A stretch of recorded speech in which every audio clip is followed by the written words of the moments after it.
Have you ever felt like you're hyper self-aware?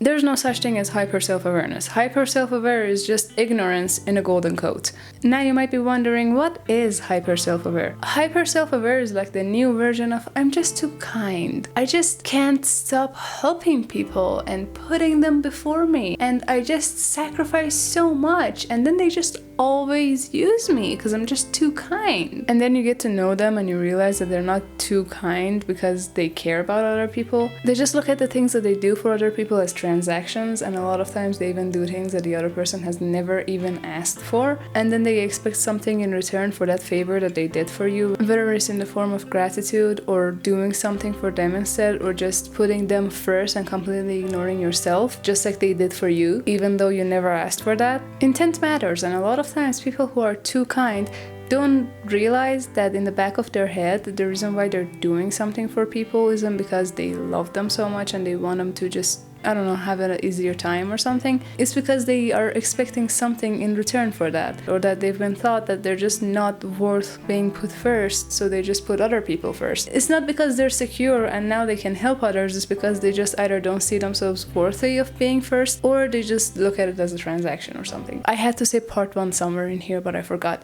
So part 1. Being hyper self-aware is a little different because it's relation to yourself instead of others. It's just you going down an unnecessary and unproductive spiral that stopped being useful at like the 3rd thought. There's this story about a guy who climbs to the top of a mountain to find this sage who supposedly knows everything, and then he gets to the top of the mountain and meets the sage and is like, "Oh ye mighty who knows everything, we are standing on the world, but where is the world standing on?" And the sage is like, "The world is standing on the back of a cow." Or maybe it's horns, I'm not sure. And then the guy is like, "Okay, but where does the cow stand on?" And the sage is like, "On the back of a turtle." And he's like, "Okay, but where does the turtle stand on?" And he's like, "On the back of a turtle." "But where does the turtle stand on?" And the sage stops him and is like, "Stop asking. It's turtles. It's turtles all the way down."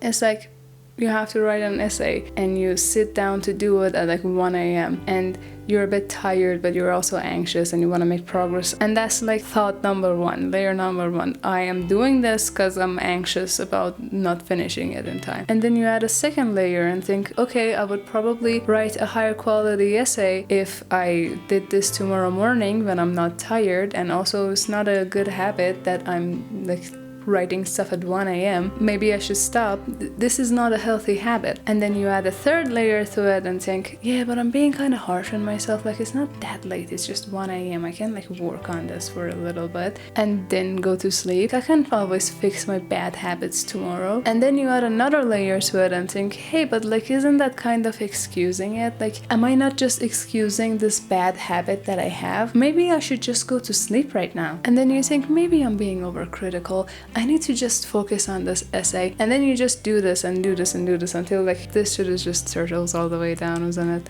And what was the use of all that? The questions became unproductive after the third question. You could either go to sleep or work on the essay for another 45 minutes and then go to sleep, but instead you spent all of that time just overthinking it and overthinking your overthinking and then overthinking yourself, overthinking yourself. And now it's 2 a.m. and you haven't worked on the essay, but you also haven't slept, so it was just a loss on all sides. But like, wasting 1 hour isn't the only thing that hyper self-awareness does to you. It can also be that, I don't know, you always wanted to be an artist, but you're also not really skilled at it, and you need to put in a lot of practice, maybe years of practice, and it's gonna take so long. But there are thousands if not millions of artists that are so much better than you, and no matter how much time you put in practicing your craft, they will have more time that they've put practicing their craft, so you will never really reach them. Plus, it's already really hard for those artists to find a job in the art industry. What chances are you gonna have? Plus, with the rise of AI, it's even gotten harder for a lot of people to find a job, and you're gonna have to compete not only with other artists but also AI, which in the years that it's gonna take you to build your skill, AI is gonna get better like 100 times faster than you. And with the housing crisis that we're going through now, even if you went to med school, you wouldn't be able to afford a house. How are you gonna be able to even afford to rent a place if you become an artist? Does it even matter if you rent a place? Like, because of the climate crisis, we're all gonna die anyway. Like, we have 20 years max until everything is fucked, and then we're all dead. So why does it matter? Why would you put in so much time practicing this when you could lay in bed and feel bad about this thing? Or like, you know how after a breakup you see someone cute and you want to ask them out, but then you remember that I don't know this person at all and they don't know me, and I'm gonna have to spend all this time trying to explain myself to this person and getting to know them on the most superficial level just to find out that we don't really match, or like lose them all over again. So like, wouldn't they hate you if they knew about the real you, because the real you is not as good because you just put layers and layers and layers on top of your actual personality, which is just the thoughts that just pop in your head, but you don't just say them. But if you ever said them out loud, everybody would hate you because they're just so obnoxious and are so weird or so messed up, or maybe you're just too broken and people wouldn't be able to deal with that because of all this trauma that you have or all the baggage that you're carrying. Are you really a kind person if you help other people because it makes you feel good when you help them? Aren't you just selfish? Isn't it so hard to be mad at your mother because of the pain she caused you,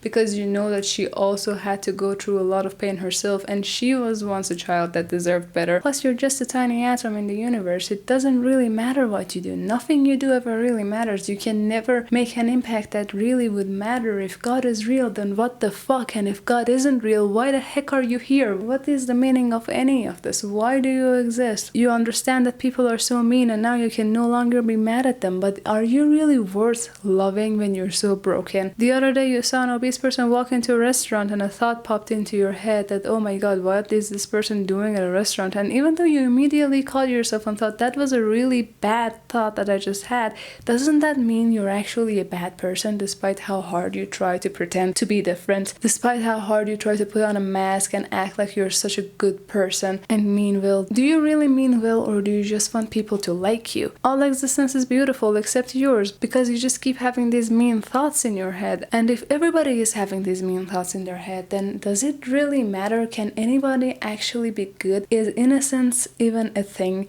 The world is going to burn or drown and we are all going to get fucked, and it doesn't even really matter, and everything is shitty and everyone is shitty and nothing is worth anything. So part 2.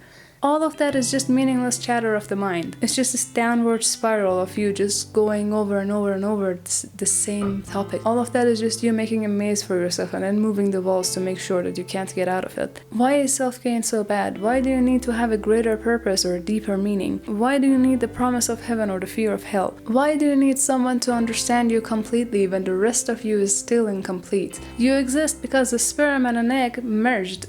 Why that sperm and that egg? I don't know, it doesn't matter. You're here and you're worth something not because your body is beautiful or even fully functional. You're here because your heart is beating and your lungs are breathing in and out. That's it. That's enough. You're here because you just are. Your life isn't a grand synopsis. It's 2,207,520,000 seconds sewn together. 20 years doesn't matter, but the 20 seconds you made someone laugh does. Despite his similarities, life is not a video game. You don't exist to follow some missions or fulfill certain tasks or prophecies or something. You just exist because you do, and things matter because you want them to. Our impact might be little, but I suggested someone's favorite book to them and they wouldn't have read that book and found their favorite book if it wasn't for me. And the other day I tripped and fell at a restaurant and a kid that was crying saw me and burst into laughter, and the mom just sighed out of relief that her kid was finally silent. And I just made someone's life easier for a couple of minutes, and that's why we exist. We exist because of the little things. Heck, if you want, you can just choose to believe that we exist because plastic. We sometimes get so lost in the pursuit of being great that we forget the importance of being good. It's so easy to get lost in the chatter of your brain, and then suddenly life becomes theories and words and philosophies and descriptions instead of moments.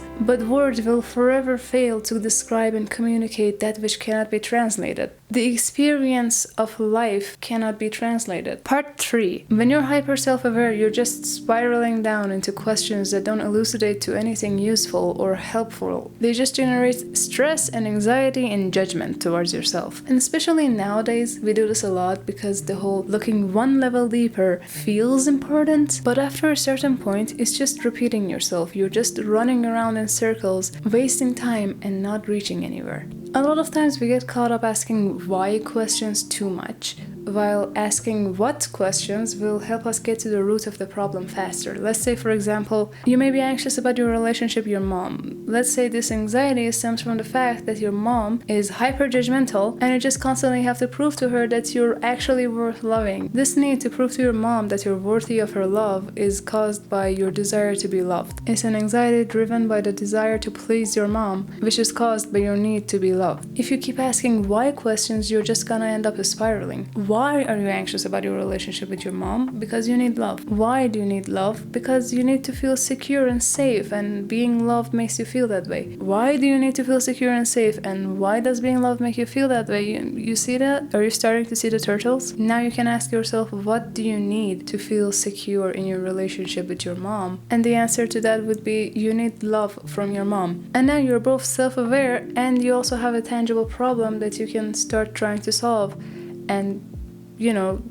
talk to your therapist about. Being hyper self-aware just makes you ignore the fact that things can be fixed, the fact that you can do something. When you're hyper self-aware, you ignore self-acceptance. No one is ever aware of 100% of things, especially not about themselves. You constantly overestimate yourself or underestimate yourself. You constantly lie whenever you can, even if you don't realize it. A lot of times, a lot of thoughts pop into your head that you're really ashamed of, and you never tell anyone about them, not even yourself. You just think about them and then feel like you're a horrible person probably, and then you just ignore the fact that that's just a thing that happens. And even if you accept that all humans have these things, if you're gonna be looking at it from a hyper self-aware perspective, you're not gonna accept that and think that, hey, then that's fine and that's just how it is, that's the nature of it. You're gonna think, okay, then it's shit and it's terrible. We have this odd notion that things just need to be 100% perfect or like innocent or like just great or something. Well, that's just not true. What the fuck?